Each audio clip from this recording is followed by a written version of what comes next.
भेळ बनवण्यासाठी सगळ्यात अगोदर चिवडा बनवून घेतलेला आहे। चिवडा बनवण्यासाठी मुरमुऱ्यांना तेलामध्ये थोडंसं मीठ आणि हळद टाकून ते लावून घेतलेलं आहे आणि त्यामध्ये फरसाण ॲड केलेला आहे। तर हा झाला आपला भेळसाठीचा चिवडा तयार। यामध्ये थोडासा कांदा घालायचा आहे। कांद्यानंतर आपण यामध्ये टोमॅटो घालणार आहोत।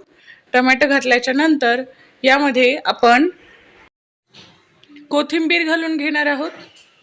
भरपूर सारी कोथिंबीर घालून घेतल्याच्या नंतर यामध्ये आपण लिंबू पिळून घेणार आहोत। एक अख्खं लिंबू यामध्ये पिळणार आहे मी। उन्हाळ्याचे दिवस आहेत आणि लिंबाची चटपटीत अशी चव तोंडाला छान वाटते आणि 2 मिनिटांमध्ये हा चिवडा बनवून तयार होणार आहे। त्यामुळे आपण जास्त काही मसाले न घालता अगदी साध्या सोप्या रेसिपीने ही भेळ तयार करणार आहोत। थोडंसं चवीपुरतं लाल तिखट घालून घेतलेलं आहे। लाल तिखट आपण स्किपही करू शकतो किंवा वाढवूही शकतो आपल्या गरजेनुसार, आपल्या चवीनुसार। आणि हा सगळा चिवडा जो आहे किंवा भेळ जी आहे ती आपण अशी मस्त मिक्स करून घेणार आहोत। पाहू शकता किती छान दिसतेय।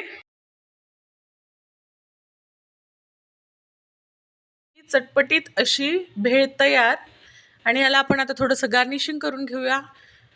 खूप सुंदर लागते। 2च मिनिटात अगदी बनवून तयार होते ही भेळ। जेव्हा पण आपलं मन करेल तेव्हा आपण चिवडा असा बनवून ठेवला घरामध्ये तर अशी अगदी 2 ते 3 मिनिटांमध्ये आपण ही भेळ बनवून तयार करू शकतो। ओली भेळ आपल्याला हवी असेल तर आपण त्यामध्ये चिंचगुळाचं पाणीही ॲड करू शकतो। यामध्ये थोडासा टोमॅटो, कांदा, कोथिंबीर आणि शेव घालून आपण मस्त गार्निशिंग करणार आहोत आणि चटपटीत अशी ही भेळ खाऊन घेणार आहोत। तर ही भेळची रेसिपी तुम्हाला कशी वाटली सांगायला नक्की विसरू नका।